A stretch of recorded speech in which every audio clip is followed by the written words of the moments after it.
No. So my name is Mike Vizera. I'm the assistant director. This is Karma Jomso, the resident monastic here at KTC Jacksonville, and you welcome. Everyone is welcome. I see a lot of new first-time faces here. Thank you so much for taking the first step to come to the temple here. We are Tibetan Buddhist um, meditation and practice center of the Karma Kagyu lineage. This center is open to all that are interested in learning about meditation and learning about the tradition of Buddhism. You don't have to be Buddhist to practice here. You just have to have an open mind about meditation. And if you enjoy the space, we welcome all to practice during any of our practices. This particular evening is our Buddhism Basics class and discussion. We typically read from an introductory text, do question and answer, and also spend some time in meditation. Saturday mornings is another great time to attend. We have a 9 a.m. meditation session, and then we do a little book study at 10, and then some chanting afterwards. Most of that's on our website, our social media, our meetup, many different ways to get the information. We have with us our spiritual director tonight, Lama Losang, who has been our guide for quite some time now. He is one of the many excellent teachers of the Karma Kagyu lineage to do the 3-year retreat with our late teacher, Khenpo Karthar Rinpoche, who's the founder of this center. So he visits with us the second Tuesday night of every month, and you can attend here or online in Zoom. And he will talk about different topics. I highly encourage everybody to ask questions because that drives the direction the discussion goes, and it's always a wonderful evening. So, Lama, thank you for being with us, being here with us this evening, and I'll let you start it off. Like I said, we have a lot of new folks here tonight for the first time that just came in the door, so maybe we can start there. Right, wonderful.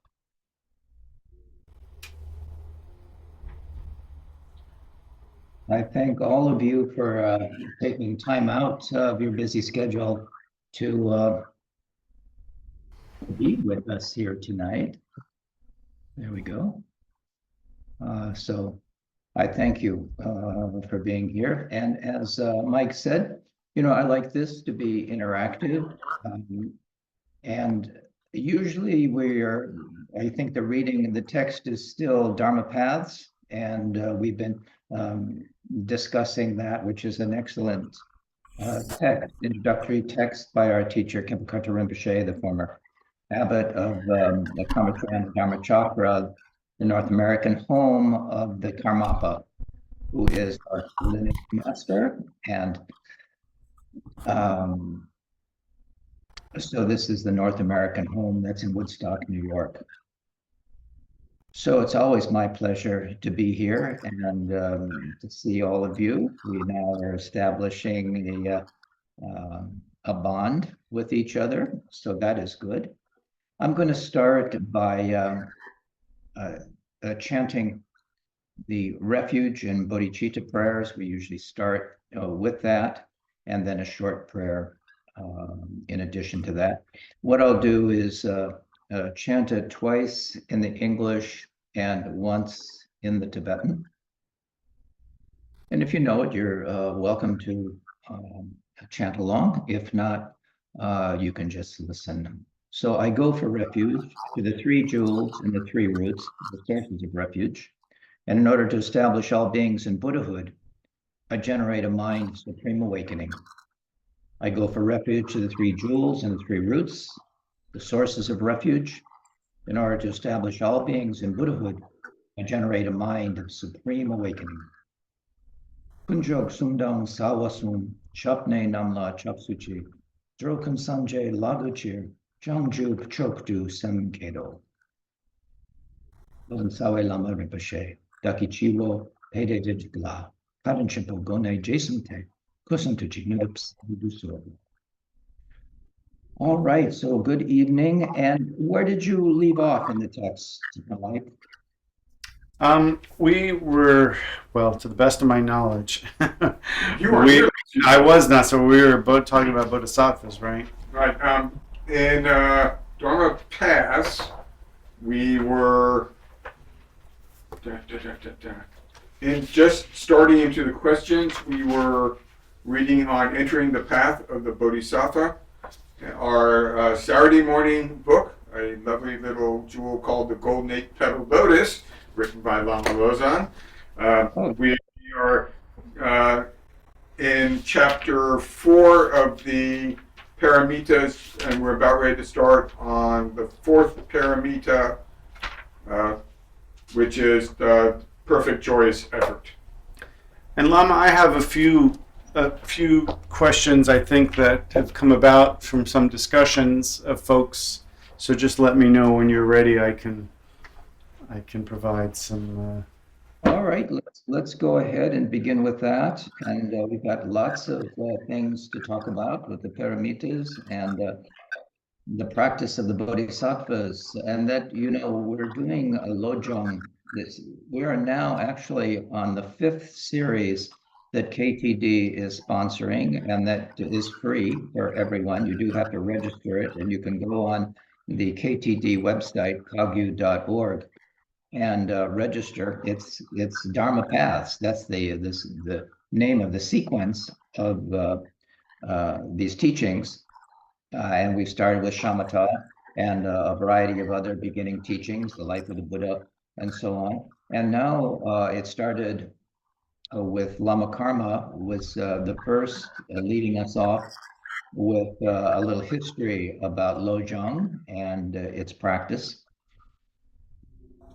And I should probably say a little bit about that along the way too, because it's a wonderful teaching, and it is a standalone teaching as well. And I'll speak a little bit about Lojong. But yeah, go ahead. What were the questions, or what do you have, Mike? I think the first discussion is maybe if you could talk a little bit about shamatha meditation and the difference between shamatha, Shanae meditation, and other different styles of meditation that people come into contact with. Yeah. So shamatha is how we begin our meditation practice. Shamatha is a Sanskrit word. Shanae is the Tibetan word, but they mean a calm abiding. So it is the foundational practice in various Buddhist traditions, particularly in Tibetan Buddhist tradition. And the term shamatha is derived from the Sanskrit, which means calmness or tranquility. So the primary objective of shamatha is to cultivate a single pointed concentration and stability of mind. You know, everything has to do with mind. So by training the mind to remain focused on the chosen object of meditation, practitioners develop the ability to sustain attention and reduce distractions. And the Buddha taught this to establish basic tranquility and calmness of mind. So this is a beginning meditation practice. It's not the end all and be all, but we first have to tame the mind to make it workable. And as the mind becomes more settled and calmer, mental and emotional disturbances begin to subside, leading to a sense of tranquility and clarity and inner peace. So it's a fundamental practice. This is essential to progress along the path. Meditation is part of the process of directly experiencing the clear awareness of your mind. So shamatha meditation is considered the foundational practice because it helps to stabilize the mind and develop the necessary concentration for more advanced meditation as we proceed along the path, such as vipassana or insight meditation, Latong in Tibetan. You may have heard of these terms, which we will study next along the way. But it is through this focus and calm mind developed in shamatha that the practitioner gains deeper insights into the nature of reality and the workings of their own minds. Can you hear me okay? There seems to be some background noises. I don't know. Mute the mic. Okay. So shamatha meditation is rooted, as I was saying, in our Buddhist tradition, and it has also been adopted and adapted by practitioners of mindfulness and secular meditation, and it is beneficial in reducing stress, in improving focus, and cultivating a greater sense of well-being and mental balance in daily life. And through calming the mind, we can experience a state of peace and tranquility, as the name suggests. So this is a prerequisite leading to mindfulness, insight, and wisdom. And it affects every experience and how we perceive the world. Generally, we get so worked up about things, we don't perceive the world as it is. We perceive the world as we are, with all of our obscurations and misunderstandings and delusions. And as one deepens that meditative experience, the mind grows calm and patient and sees reality more as it is. So as we are more relaxed and at ease and able to see more clearly, that improves our overall calm and leads to deeper meditation. And this does not happen, without right effort. It does require effort and practice. And as I said, we don't see things as they are. We see things as we are. And that way is our happiness is a choice that we make. And key to that is stabilizing the mind. So what was the other part of that? Was there a part 2 to that question? Well, and I think if you could just do a short explanation or a short meditation instruction, so people can maybe take some basic steps home with them to begin. All right, so we should begin then with the meditation posture. That is the proper posture for meditation, and it does affect the quality of our meditation as well. And we talk about 7 positions of the body, and that is in Dharmapath's book by Khepo Rinpoche. He tells the instructions on meditation as found in the sutras, as taught by the Buddha. And these positions are, the first is to sit comfortably on the floor with your spine straight and legs crossed in the half lotus or Vajra posture, with one foot on the thigh and the crossing the legs with the other foot on the thigh. You've seen, if you see an image of the Buddha, he's in that posture. So you settle yourself on a comfortable seat in a safe and quiet place where you will not be disturbed. And if you can sit in the full lotus, also called Vajra posture, or the half lotus posture, as I said, the full lotus, both feet rest on the opposite thighs with the soles up. And if that is too difficult, you can sit in the half lotus and rest one foot on the floor and the other under the leg, and bring the other foot up to rest on the opposite thigh. You've seen this practice in the shrine room, and either position is fine. You can also, you'll be sitting on a small meditation cushion called a zafu. You can see those in the shrine room as well, placed on a zabuton or on a larger square cushion, generally on the floor. And alternatively, you can sit on a rolled up pillow or a blanket or a large towel on the floor. Another option is to sit on the edge of a chair. You can sit on a regular chair, but you don't want to be leaning back. It's important to keep the spine straight because that affects the energy of the body. These meridians that we talk about in acupuncture, but also these different energy vortices in the body. So another option, again, is to sit on the edge of a chair with your feet flat on the floor, about a shoulder width apart, and you bring your body to a position of uprightness and a feeling of straightness.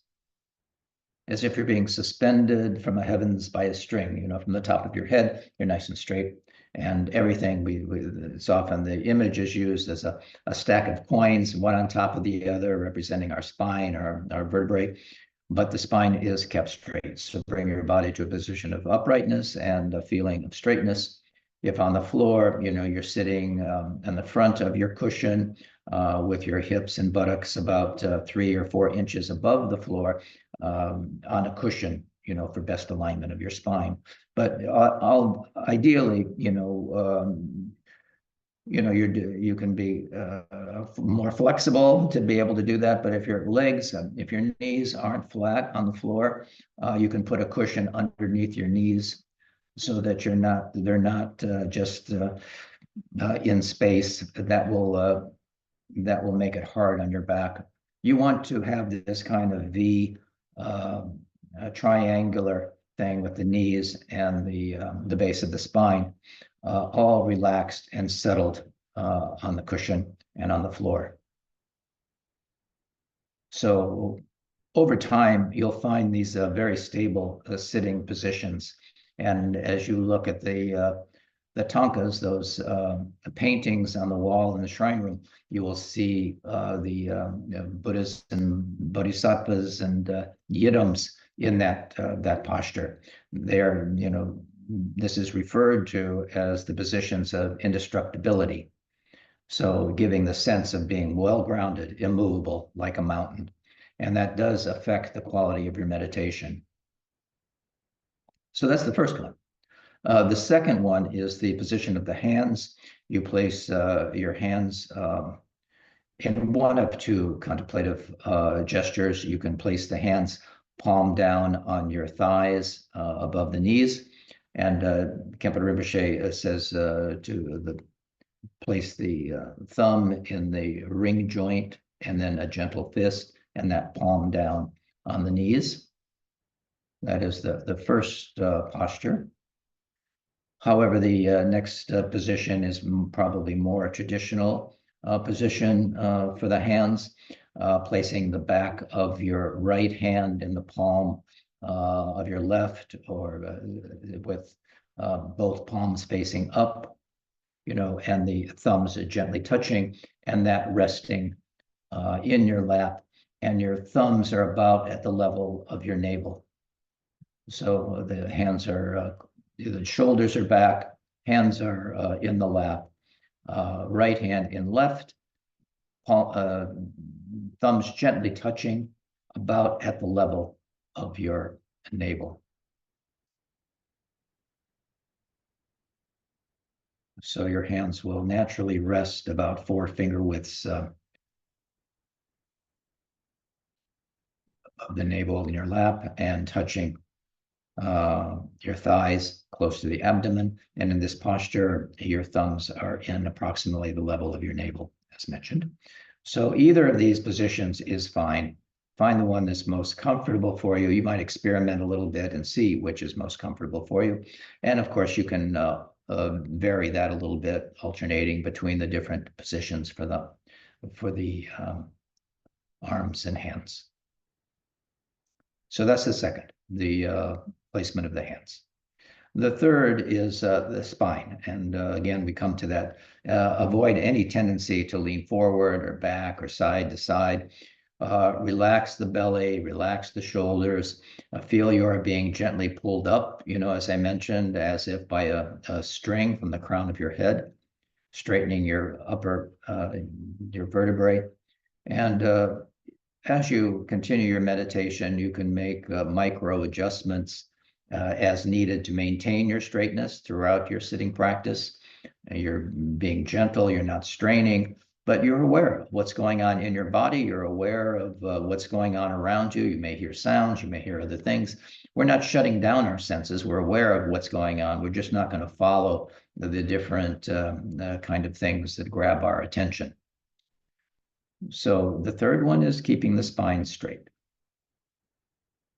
The fourth is has to do with the anal sphincter. We're closing this anal sphincter. And Dharma Paths Rinpoche also adds the instruction, squeezing the buttocks together, close and tighten the anal and urinary sphincters. You exhale and then gently pull up on the abdominal muscles and organs and hold that for a few seconds and then gently relax and let everything settle down again. And while sitting up straight, imagine your vertebrae again, straight like a stack of coins, straight like an arrow. Any question about anything so far, those four positions? I have a question. Yes, go ahead. So my question is related to the hands. Yep. Are there different reasons for maintaining the different positions?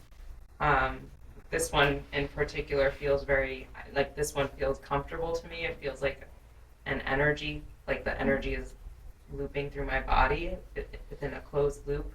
Is there? Yeah, there are definitely reasons for doing that. And as I was saying, there are meridians or channels in the body, and these vortices of energy also. So you may find one that's more comfortable for you. That is certainly one to start with, the one that you feel most comfortable with. That's great. Yeah, and they do have a reason. You're by having the thumb in the ring joint there, that does help to quell thoughts to a certain degree. It stabilizes the mind. The placement of the hands one on top of the other with the thumbs gently touching is a position of equanimity. So they do have a different quality and kind of conduct a particular kind of virtuous feeling to them. But the idea would be, just as you say, start with the one that you're most comfortable with. Thank you. Another question? Yeah, in terms of like sitting, if we can't get our feet in the proper position initially, I'm assuming it's okay to just keep moving forward and like over time just gradually keep trying to bring that foot onto the other thigh.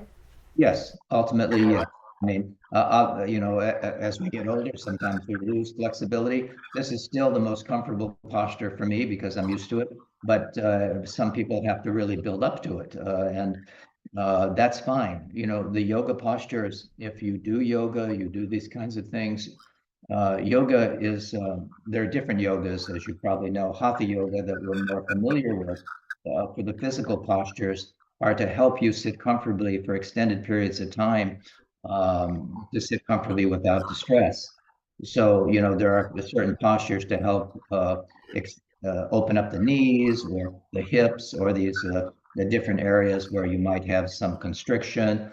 And so that you can do even a little stretching before your sitting practice.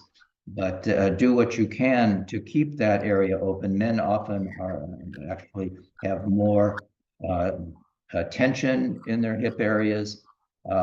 So stretching before, doing some pranayama or breathing exercises before practice. There's a number of things, preliminary things that you can do before you begin the sitting. But yes, the idea, and it's not essential, you're meditating with your mind, but as we were saying, that these postures do assist you in maintaining your focus. So there's a reason why we see the Buddhas in this posture. Okay, thank you. Does that answer your question? Yes, it does. Okay. Any others before we go on?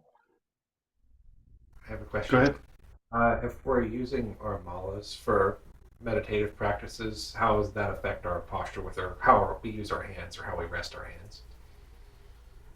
Yeah, you can still have your arms relaxed on your knees or in your lap, but if you're counting mantra recitation, yes, you still maintain that ease. Mantra recitation is different from shamatha. But it depends upon the meditation you're doing. There is shamatha with an object, there's shamatha without an object, and I'll get to that in just a moment. We're going to be using the breath as our focus of attention. But the mala is used as another focus device. It keeps our mind focused. It's a upaya, or skillful means to maintain our concentration and focus when we're doing mantra recitation.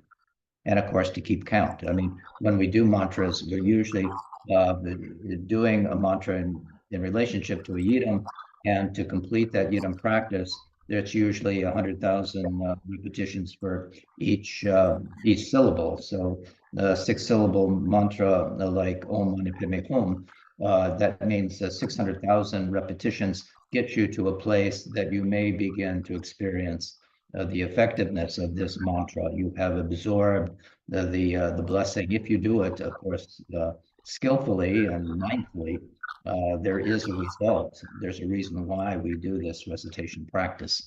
So it is, it depends upon your level of practice and what your aspiration is. But there's no problem in sitting like we've been talking about, and culling your mala, and keeping track of mantra recitation. Another question? Sorry. Yeah, go ahead. Just in relation to that, when it comes to using the mala, is there a proper way that, if this segues into holding it or using it? I'm still very new to it, but I do have one, and it helps tremendously so far with meditation. What is that? Is that beads or? Yeah.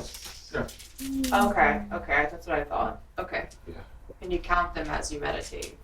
Yes, that's what I do so far. Yeah, okay. Yeah, so it's as part of our daily practice, we do use a mala, and the mala is a Sanskrit word for prayer beads, and many religious systems use a mala or prayer beads. I was raised Catholic. We had a rosary, a similar kind of thing, used for counting prayers and recitations. So it is used like a rosary, as found in other religious traditions. And they're commonly seen in all Tibetan Buddhist communities, worn around the wrists or around the neck, or dangling from the fingers, as people do the walking meditation, reciting mantras. So practitioners repeat mentally, or out loud, a variety of mantras, thousands or hundreds of thousands of times. So a mala is generally a string of 108 beads, made of different materials. They can be crystal. I've mentioned Chenrezig. We see him with a crystal rosary in his right hand, and but they are made of precious or semi-precious stones, like lapis lazuli, often used for the medicine Buddha practice. Or wood, like sandalwood, or seeds like Bodhi seed that comes from the Bodhi tree, or lotus seed. So Bodhi seeds malas are considered good for all practices. And your mala is a tool, for your practice. And it is not worn like jewelry. It's to be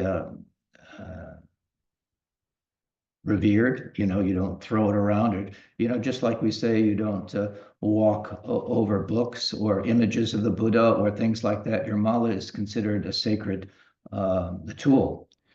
So it has 108 beads, but there are smaller ones. Sometimes you'll see special stones like turquoise or coral on a mala to mark intervals of 27 beads that indicates you're a quarter of the way through your recitation of 108. Although it's 108 beads, you only count 100 repetitions. It's that maybe you weren't as mindful for 8 of those repetitions. So when you do an entire mala of 108, your count is 100. So if you're moving towards a count of a particular number for the completion of a deity practice. So these added beads are extra beads. and can increase the count to 111 instead of 108. But each time you work your way around the mala, you are considered to have completed 100 mantra recitations.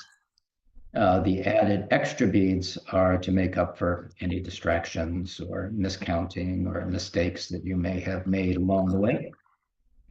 So there are also wrist malas, smaller ones that I think you have at the center there that have 27 beads in them. And these are sometimes used for counting prostrations when you're doing nindro, and repeated 4 times for a total of 108.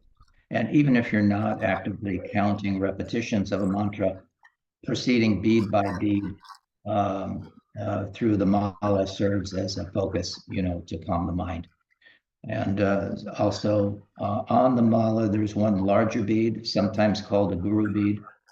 And this is considered to have special significance representing one's guru. But from a practical point of view, it is the starting point of the circuit and is not counted among the 108 total. Some practitioners reverse the mala as they go in one direction. And when arriving at the guru bead, they turn the mala around and they don't cross over it.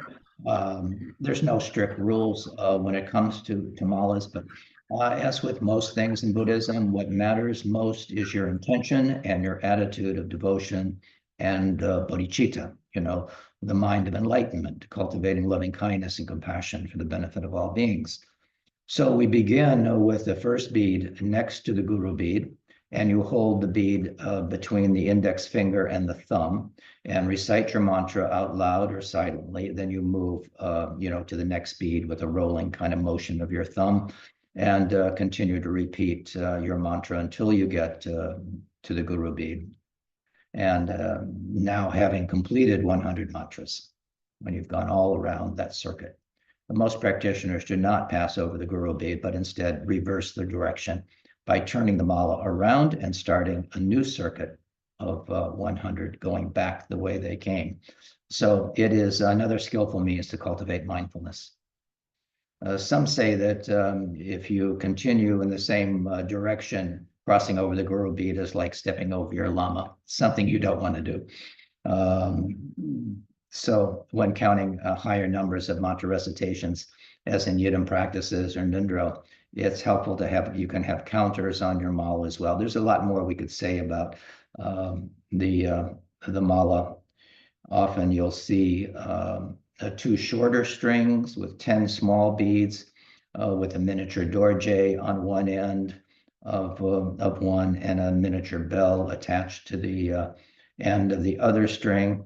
And the dorje and the bell are the most commonly used the sacred ritual objects. And these images are frequently used at the ends of these counters. You may have them there at the center, and you can see what I'm talking about. Mike or Jamso can show you what that is. And these are placed about 6 to 9 beads on either side of the guru bead. But you can place them wherever you like on the mala. The dorje counter keeps count of each 100 mantra recitations. That is one full mala. And after that, you move one of the 10 beads on the dorje counter side down until you get all 10. And so after the completion of the mala repetition, you move one bead forward on the dorje counter until you've done 1,000. So, and you can ask again, Jamso or Mike about any other questions you have. Are there any? Is that clear? Does that make sense to you?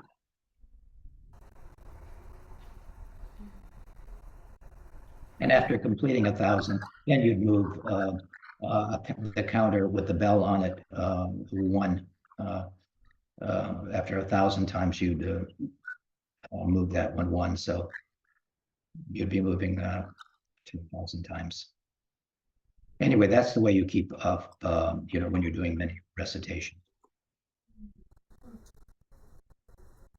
So you asked the question. That may have been more information that you wanted, but there you have it. Thank you.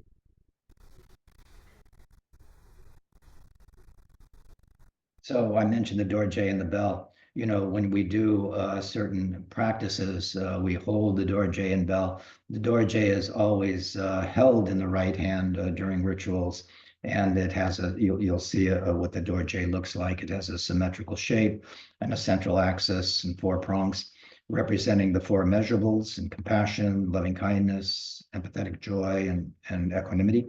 And the bell represents wisdom. It's the feminine aspect principle in Buddhism, and is held in the left hand during rituals. You ring the bell with the left and you hold the vajra in the right. So these are all kinds of things. The bell is associated with the Prajnaparamita, wisdom, and the female embodiment of wisdom. So the dorje and bell symbolize the integration of wisdom and compassion, the two essential qualities necessary for spiritual awakening. We say that they're two wings of the bird, you know, that take us to the goal of enlightenment, awakening, Buddhahood. Wisdom and bodhicitta, wisdom and compassion. And like other Dharma materials, you know, we want to respect them. So we don't put them on the floor. We don't put the other objects on top of them. We don't throw them. You know, that's, we're not using the malas are usually wrapped around the wrists or around the neck. So that's about malas. All right, so back to our 7 points of the Virochana as far as our posture goes. The number 5 is about the head and eyes. So now we consider the neck and the head and the eyes. The 4th position is to gaze down at about a 45-degree angle with the eyes. Actually, we're now in the 5th position, but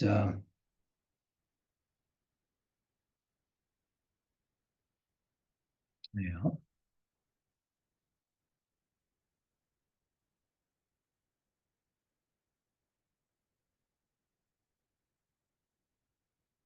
Is to gaze down at about a 45-degree angle with the eyes half lidded. The eyes are open as there's half lidded. They're not wide open like usual, with a gentle, relaxed gaze at an imaginary spot about 1.5 to 2 feet in front of you. And you're not really looking at anything. You're gazing in this way will prevent you looking up or down or side to side, and helps to maintain a relaxed posture and keeping the eyes stable. So we usually start with the eyes cast down at this 45-degree angle, because usually our minds are racing, and lowering the gaze relaxes the mind a little bit, slows it down. If we're having torpor, so there's two kind of faults in practice, that is overexcitement and torpor, sleepiness.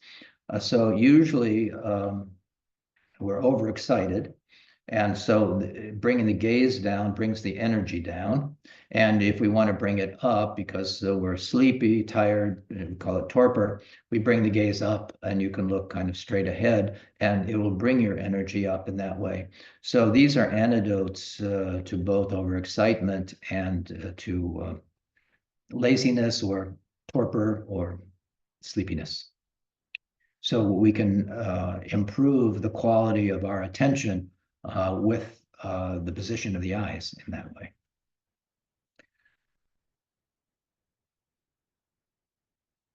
The 6th position is the chin. The chin is slightly tucked in. Often we lead with our chin forward, so we want to straighten up those upper cervical vertebrae and bringing the chin in slightly, back and down. This helps to straighten the upper cervical vertebrae, aligns the head, neck, and spinal vertebrae, and we relax the jaw. A lot of people hold a lot of tension in their jaw, and so you may have to be mindful of relaxing the jaw or not clenching the jaw. And the 7th is the tongue. And the tongue, we maintain the position of the head and neck. Let your tongue rest flatly against the upper palate or the tip of the tongue and back of the teeth, the upper teeth, the upper palate. And this keeps you from having to swallow your saliva, which can cause coughing, and it prevents coughing just by raising the tip of the tongue in back of the teeth in front, the upper palate. And avoiding such distractions during our meditation contributes to our tranquility of the mind, and that is the outward benefit of this particular position. We're always trying to relax the mind. It is always in a state of comparing, contrasting, analyzing. We're trying not to engage the mind in any of its cognitive functions, but to rest it naturally, to follow the breath. So that is the thing. So those are the positions of the body. And in the Buddhist sutras, this is referred to the 7 positions of the body as the 7 dharmas of Vairocana. So the word dharma here relates to the activity of taking up the positions. And in Tibetan terms, it's having a clear view of things, a clear insight. So we see things as they truly are, not obscured. We see things as they truly are. These 7 positions are referred to in this way because they contribute to our seeing the true nature of the mind. For many centuries, these positions have been practiced and passed down as part of the unique heritage of our Kagyu lineage, and there have been many great masters, yogis, mahasiddhas, who have been practicing in our Kagyu lineage, and these positions of the body have been an important instrument for developing true insight and realization. So there was a question about, do these postures affect the energies of the body? And I can briefly speak to that as well. The 7 positions of the body are important because they help to retain and enhance the wind energies of the body. So there are different energies. Simply assuming these positions correctly without focusing the mind on any particular object of concentration will bring a feeling of tranquility, harmony, openness, and receptivity. For example, there are the 3 positions of body that contribute to retaining the wind energies that pervade the body. We say that the first is bringing the gaze down in front of us, sitting in the Vajra posture, or it's also called Sattva posture, putting the hands over the knees. These 3 postures correspond to the functioning of the all-pervasive wind of the body. We say that in Tibetan medicine. This corresponds to the water element and the all-pervasive wind energy. The position of closing and tightening the anal sphincter that we talked about and pulling the abdomen organs and upwards contributes to retaining the downward moving wind. And this further helps to tame the mind and develop tranquility and openness. And this corresponds to the earth element. We have 5 elements. We just talked about the water and now the earth. And the position of correcting the slouching of the back, and straightening and elongating the spine contributes to balancing our wind energy of metabolism. So this contributes to the tranquility of mind as well as physical health and well-being through the fire element and enhancing digestion and metabolism. So these have direct implications to the functioning of our body. And finally, the 2 positions of placing the tongue against the upper palate and pulling the chin in and down align the neck and contributes to retaining the upward moving wind. and that contributes to a calm and peaceful mind and is associated with the air element. So that kind of answers that other question that I didn't completely answer, but there's lots more that we could talk about with that too, but we just don't have the time. So these branch winds directly directed and cultivated creates the conditions for our physical health, well-being, as well as mental harmony, tranquility, openness, and peace of mind. It affects the body as well as the mind. Any question about any of that?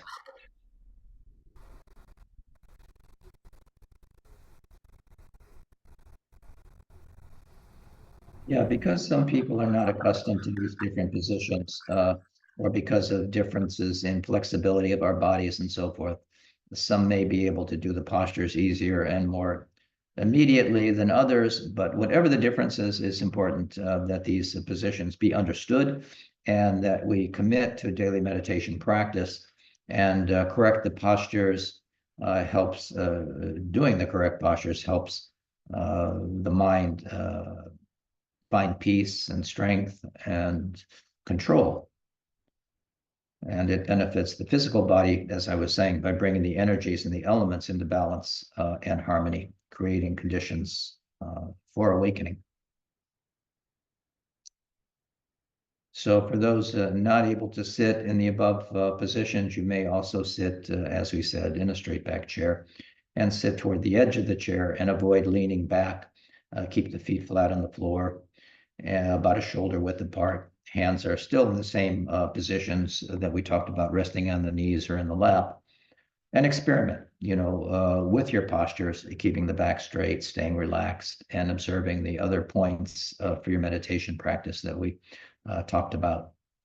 As with most things, there is a learning curve to this. And if you're not familiar with the practice, it does improve and becomes more natural with time. So with practice and attention to these posture details, you will soon be able to sit comfortably for extended periods of time. Like I say, this is the most comfortable position for me. So it can be for you too, should you put in the time for it. So just a little bit more about that, to begin meditation, we first sit in the positions, that we described for a few minutes, and then take slow, relaxed, and natural breaths. The in-breath, imagine the air entering through your nostrils and filling your body and all the way down to the level of your navel. On the out-breath, imagine the air going out through the nostrils and down to the level of the floor. And after a breath or two like that, initial slow breath, you can stop imagining the breath in that way and just be aware of the sensation at the nostrils. Then be aware of the breathing in and out. You're not trying to force the breath in any way. The breath is natural and uncontrived. When breathing in, you're just aware of breathing in. When breathing out, you're aware of breathing out. Breathe normally, relaxed. It's uncontrived. You're not trying to force it in any way. Do not try to make the breath longer or shorter. Just let it be natural and let the breath anchor your awareness. So you're keeping your awareness on the in-breath. And at the top of the in-breath, there may be a little pause. Exhaling out, there may be a little gap between the breaths. And at the bottom of the exhale, there's a place of no breath before the next breath begins. So you can rest in that kind of no breath space, and the breath may naturally slow down as you continue to meditate. So that is an important consideration. Any question about the breath?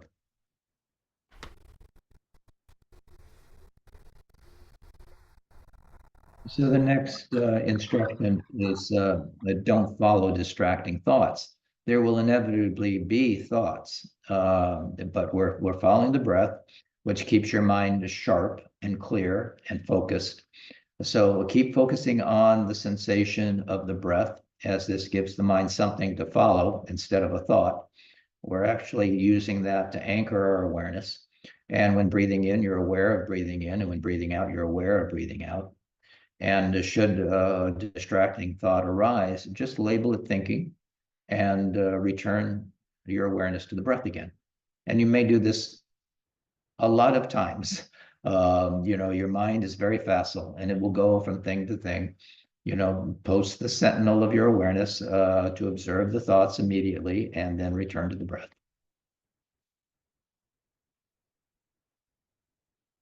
And inevitably, thoughts will arise and they will distract you now and then, taking you away from your awareness of the breath. There are natural stages there are 9 stages of shamatha. So, sometimes we have the awareness of the breath. Sometimes it wanders. You bring it back again. These are the stages of shamatha. So noticing the distraction is the first benefit you'll experience in meditation. The busyness of the mind is something that has been going on all your life. But when you notice that you are involved with the thought, just recognize it as thinking and go back to the sensation of the breath. We're not going to follow it. That's a key point. So there's no judgment about the thoughts, no judgment or blaming yourself if your attention slips. We just continue to be mindful and follow the breath, return again and again. Thoughts come and go, but we can imagine them like clouds. Often we use the imagery of clouds in a spacious sky or a wave in a vast ocean, seeing the moment of its arising and then letting it dissolve back into emptiness or back into the sea. So we return again and again to the sensation of breathing, letting the breath anchor our awareness. So that is the essence of shamatha, remaining mindful and vigilant in the beginning of your practice. We monitor ourselves and not to be excessively relaxed or excessively rigid. We want to be at ease, but mindful. This is the balance of correct effort. There's the analogy of being compared to a string instrument, such as a lute or a guitar. So if the strings are too loose and not stretched enough, there will be no sound. But if stretched too tight, it will break. And if you're too tight, you will break. It's in a certain kind of way. So we want our minds and bodies to be just right, not too loose, not too tight. Does that make sense? Any question about that?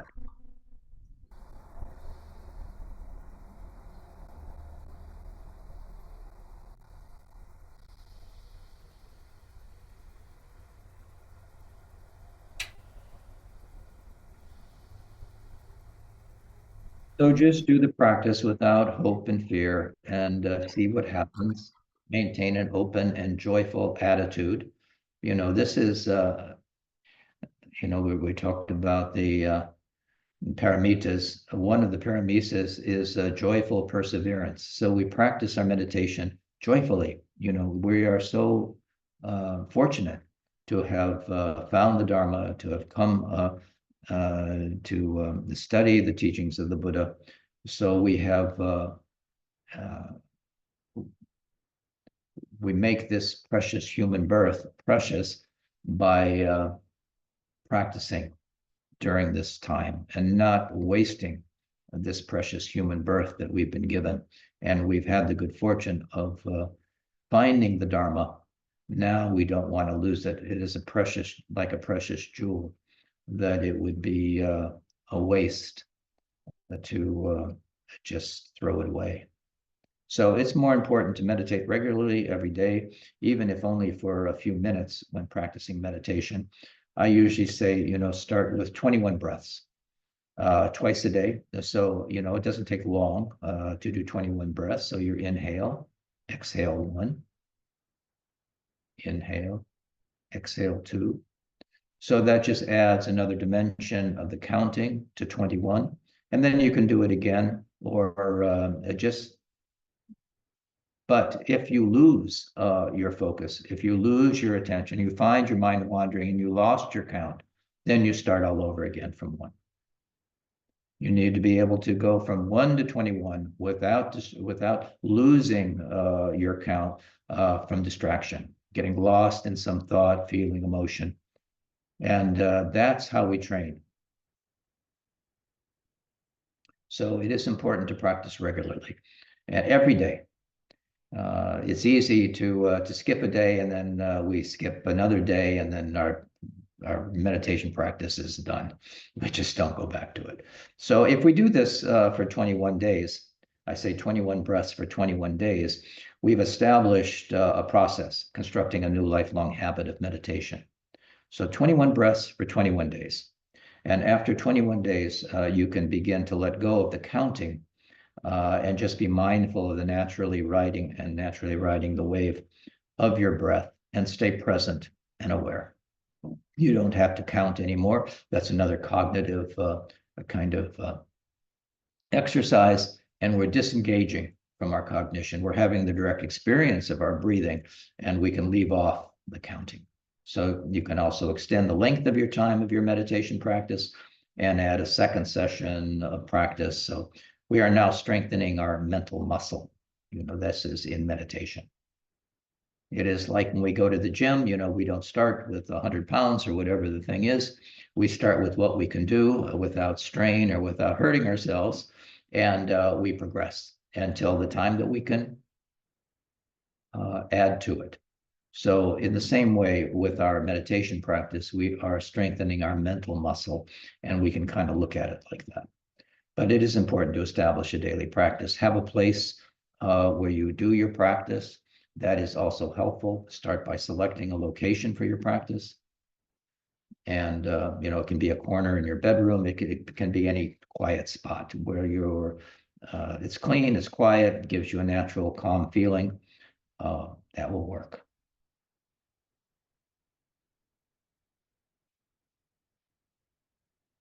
And I'm often asked, when is the best time to practice? The best time to practice your meditation is when you practice. So for everyone has a different lifestyle, and morning may be better for you. For someone else, night may be better, or even 21 breaths. You close your office door and you do it. It doesn't take long to do 21 breaths, but do it at least once a day. In the beginning, we have to create the habit of sitting. So as previously mentioned, if you can be regular and consistent with the 21 days, you can create a new and lasting habit, and begin by sitting for just 21 breaths. And when you have started the practice, it is better to sit for short periods of time frequently, so you can extend your sitting time or add another session.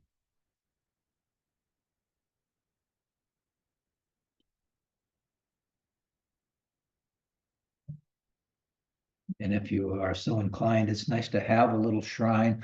So if it's a little corner in your bedroom, or you have an extra bedroom, a guest room, to establish, put your cushion down there, or a little puja table, or like at the center there, and have a flower or an image of the Buddha, or something that is attractive to you, that it enhances, your practice. Having an image of the Buddha is certainly good, whether it's a picture or a rupa, a statue. You can see in the shrine room there's many statues, there's many paintings on the wall, these tankas as they're called, but each has a very particular representation of an energy of the Buddha. And you may be attracted to a particular image of the Buddha, which naturally has a particular energy to it. And that's good. So we start with our attractions and what we're attracted to.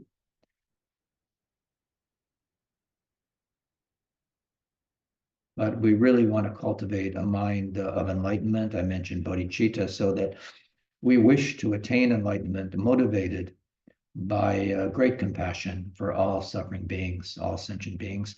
And this is accompanied by a falling away of attachment to an illusion of an inherently existing self, which is the source of a lot of our suffering. So when we begin our practice, we establish that feeling of bodhicitta, loving kindness and compassion, and the motivation of our practice to be for the benefit of all sentient beings. So we take a couple of breaths, we relax, we breathe in through the nostrils, breathe out, and completely exhaust all the stale air. and then you can begin your practice.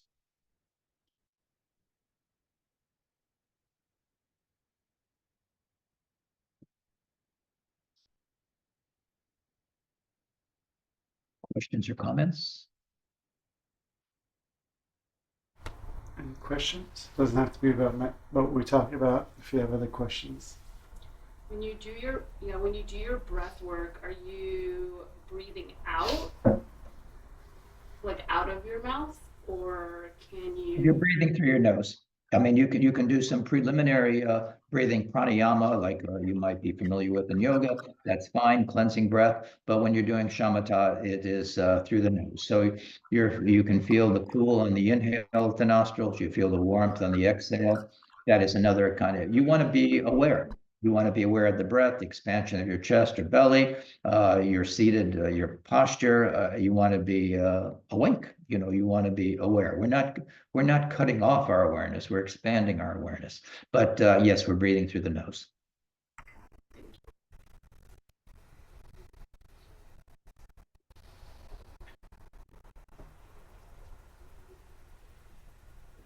So just to break it down, to summarize, the Buddha taught 6 different aspects of shamatha meditation. So these are 1, to have the correct position, the correct posture. The 2nd, to hold the mind on the breath. The 3rd is to cut the stream of thoughts and mental chatter. The 4th is to eliminate dullness and agitation. We want to be present and not in a dreamy kind of a state. The 5th is that the mind is not too tight or too loose, as I mentioned. And 6, let the mind be at ease and maintain an awareness of the breath. Just stay focused on the breath. So some helpful things with the physical posture. You take a stable seat like we talked about. You place the hands in the position, your preferred position. You straighten the spine. You lower the gaze. You tuck the chin in and place the tongue on the roof of the mouth. Those are the physical postures. Then mental attention, place the awareness on the breath. Follow the in-breath and the out-breath. Initially begin by silently counting each out-breath, 21 times. And then let go of the counting and mindfully follow the breath. That is the mental attention. We talked about the physical postures first, then the mental kind of attitude to have. And when the attention wanders, which it will do, the first thing is to notice the distraction as it arises, not minutes later after you notice yourself doing your shopping and whatever the thing is, we're cultivating an awareness, and we kind of place the sentinel of our awareness so that when our awareness leaves the breath, when we're thinking about something, we notice the distraction as soon as it arises, and label the distraction thinking. And 3rd, let go of the distraction. You're aware of it. You've seen it. You just disengage from it and return your attention to the breath.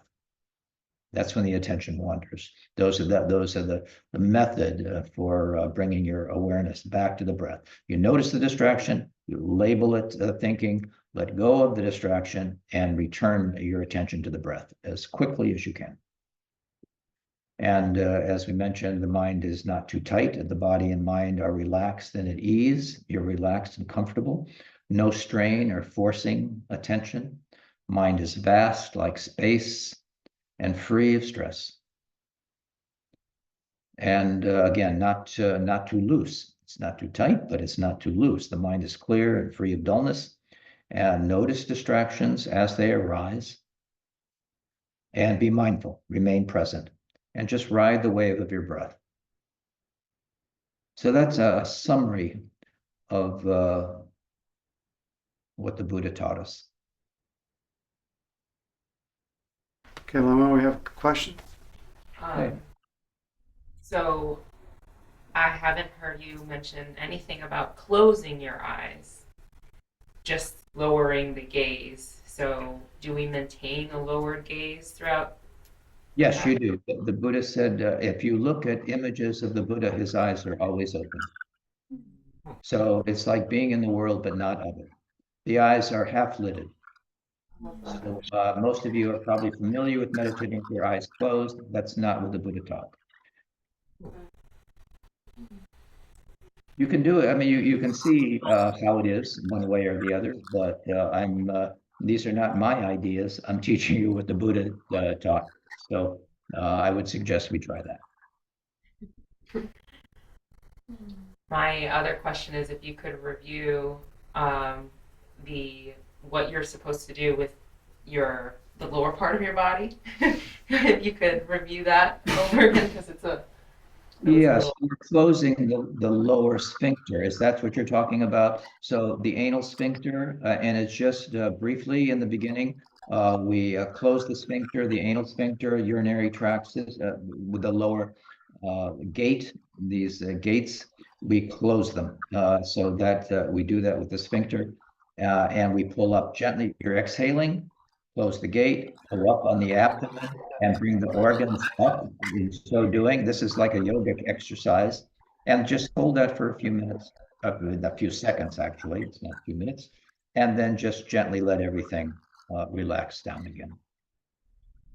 That's only done once. It's when you start the meditation process. Okay. And then you do it that once, and then that's it for that session. Now, if you do another meditation session later on, Do it go again. through that process again. But you only pull up and close the gates once during that beginning of that session. Okay. Thank you, John. So that is correct. Yeah, other questions? We've gone through a lot of different things, so I wanted to see that you've got them all correctly. And if there's any confusion or any other questions, let's go ahead and answer those.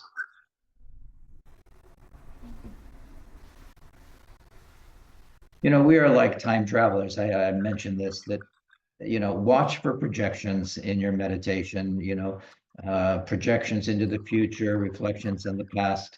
You stay in the present. Rarely are we in the perfection of this present moment. We're always wandering, concerned about some future event or some remorse or regret about some past event. And I say we're like time travelers. So we're constantly reflecting on the past or projecting into some future world, which we are creating. But this is all fantasy. The past is past, that's gone, and the future does not exist. But rest in the precious present moment,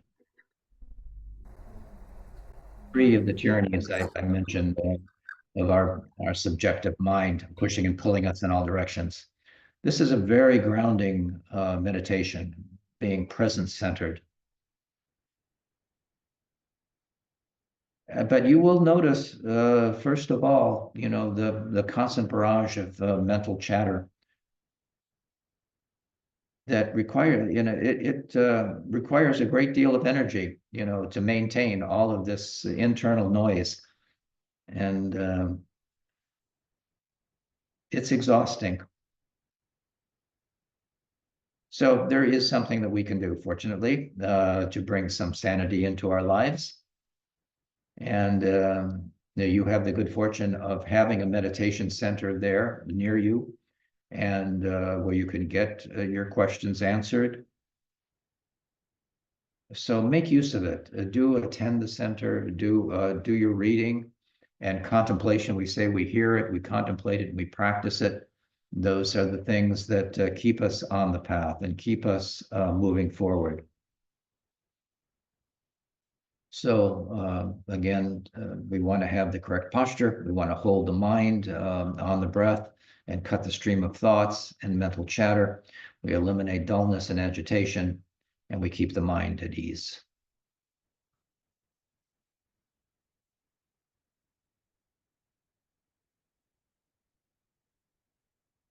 You can also do walking meditation. I don't, does Rinpoche mention walking meditation in? Yeah, he did Dharma Pass. He did talk about it a little bit.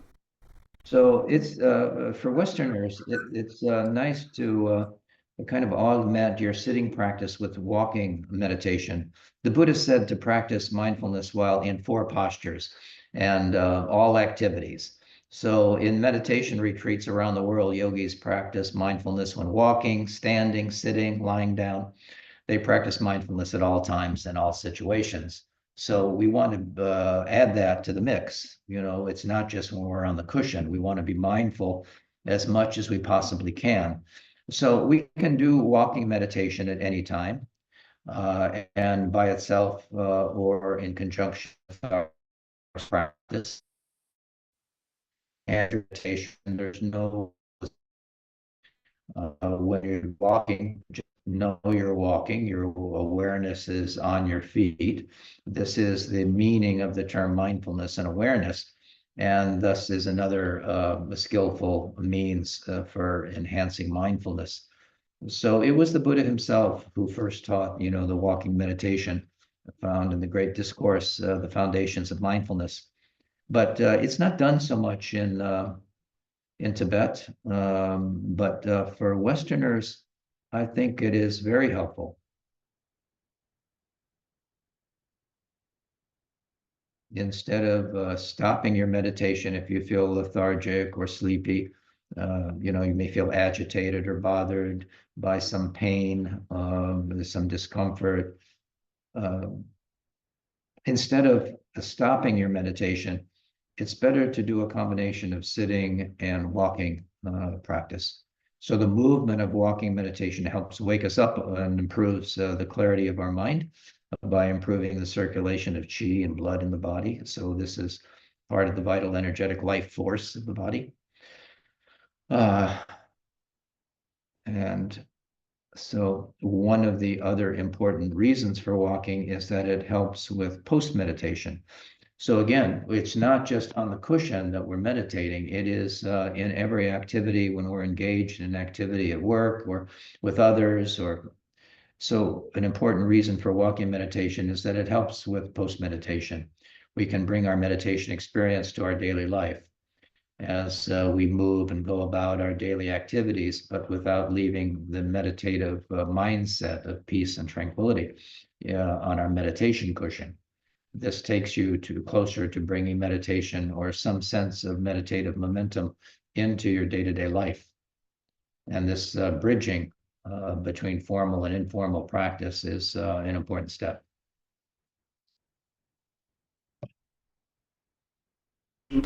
Question? Statement. While you've been speaking, I've had my little prayer wheel going. And that's my meditation, one of my meditation practices. And although it seems like it's a very active thing, it's actually very calming. Your focus has to be on what you're doing. If you start wandering and following thoughts, it's going to slow down, it's going to slow down, it's going to stop, it's going to clap. Yeah, most definitely. It's a skillful means. Yeah, it generates a lot of merit, and you'll see a lot of practitioners using using that tool.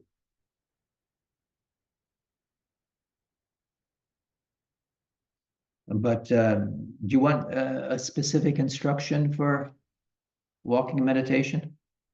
I have it in my book, but we can talk about it here if you like. Sure, go ahead, Yeah. Lama. Okay. So we begin with the hands.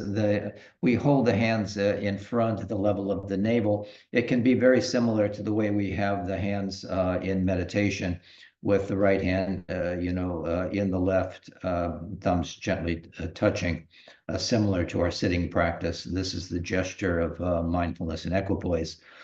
So you can have that at the level of the navel, hands in such a way. And the feet, we walk by first lifting the heel off the ground and then rolling the foot forward. And then the tip of the toe lifts and we bring the foot down, heel, toe, then shift the weight and press down the whole foot. So we're dividing this movement into parts.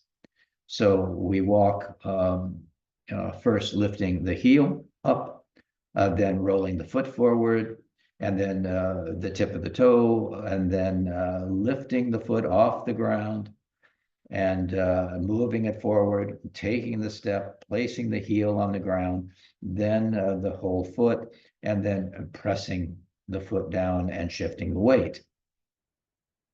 And then we do the same thing with 100% in the right foot, and we usually start with the right. You can shift the weight and then do the same thing, peeling the heel up, rolling the foot forward under the toes, lifting the foot, placing the heel, and then shifting the weight to the left foot. So be mindful of these 4 stages. There is various stages of walking meditation as one progresses in this practice of mindfulness meditation. So this way we take moderate steps. You're not walking fast, like you normally would walk. We take moderate steps. You don't have to step long. You may just step when you step, just placing the rear leg when you bring it forward to the toe of the front foot. So it's a small step. So we take moderate steps with the right foot first and walk in a straight line or clockwise circle. And you are instructed to be mindful of only one thing during walking meditation, the act of stepping in 4 stages: lifting the foot, moving the foot forward, placing the foot down, and shifting the weight and pressing the foot on the ground. And remain present and make a mental note of these 4 stages of the foot's movement by internally repeating: lifting, moving forward, putting down, pressing the ground as you shift the weight. And the pace, you walk at a slower speed, as I mentioned, than normal during this practice. And as your experience grows, you can observe more and more the different stages of each step. By practicing this regularly, you will experience, there's a lot of movement that you can be, that are distinct, and you become more mindful and aware. This contributes to the cultivation of our mindfulness, which is the point of our meditation. So,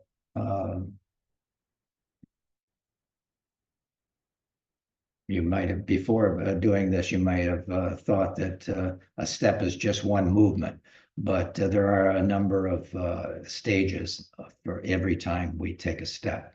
While engaged in this meditation or walking, observe the 4 movements that I just talked about.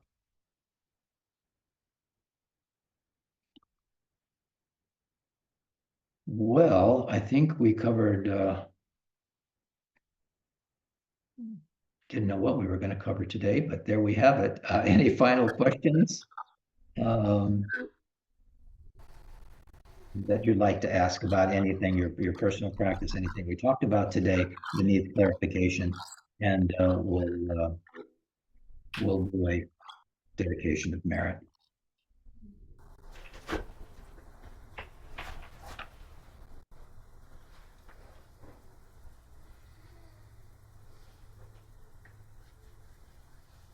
No questions? No questions. Quiet tonight, Lama. It's okay. All right. So at the end of your practice, always dedicate the merit. This is an important part of our practice. It is the cultivation, again, of our bodhisattva vow to benefit all sentient beings. And we dedicate the practice for the benefit of all suffering beings in all of the realms and for their benefit. And it can be just that. You say, I dedicate the merit to all sentient beings and their ultimate enlightenment. It can be as simple as that, but we're cultivating that internal motivation. This is the bodhisattva vow to benefit of all suffering beings. So I will do a brief dedication. We dedicate the merit of our coming together, our practice, our discussion for the benefit of all sentient beings. And may all sentient beings be happy, and may the lower realms be forever empty. May the prayers of all bodhisattvas abiding in any of the levels be fulfilled. May warfare, sickness, famine be pacified. And Karmapa, may your teachings, the heart of the Dharma, the essence of the teachings, auspiciously ever flourish. May it bring good fortune, happiness, and peace. May pure conduct, merit, wealth, and prosperity increase. And may supreme good fortune and well-being continually arise for all sentient beings. We dedicate all this merit. Thank you, everyone, for your attention and being here. Continue your practice. And if you don't have a daily practice, I encourage you to do that.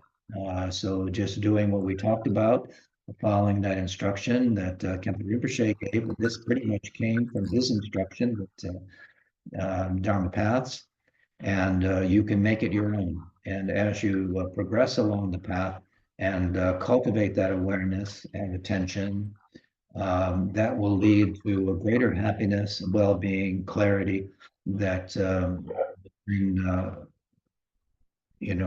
an understanding of our true nature, which is clear awareness. That is the nature of our mind. It's just clear awareness, nature of reality. So I encourage you to practice, and I wish you all success and good fortune. And we'll see each other again, hopefully, maybe next month. Any other things that need to be said, Mike? Thank you, Lama, for the wonderful meditation instruction tonight. Just our regular practice schedule, 9 a.m. We have meditation on Saturdays, book study at 10:30. And then typically we chant the Chenrezi and Amitabha sadhanas on Saturday morning at 10:30. And then Tuesday night we chant the Medicine Buddha practice. And then at 7 p.m. we have Buddhism Basics. We also have a wonderful store here in the lobby with malas and incense and practice items, and an excellent Etsy store as well. If you don't see something here, we have a bunch, and all of this goes to raise funds at the center. We don't charge for our meditation or our practice here at the center, but we rely upon the donations of people to sustain us here and to bring us wonderful teachers like Lama Losang. So thank you everyone for being here. Everyone, all the new folks here this evening, it's great seeing new folks for tonight's practice. And thank you most, Lama Losang, for your excellent teachings. Yes, my pleasure. Please support the center, and I hope to see you again soon. Thank you, everyone. Enjoy the rest of your evening. Art Turnquist joining us online. Thank you everyone that joined us tonight. Toche Lamala. Thank you. Good night. All right, good night. Okay, I'd like to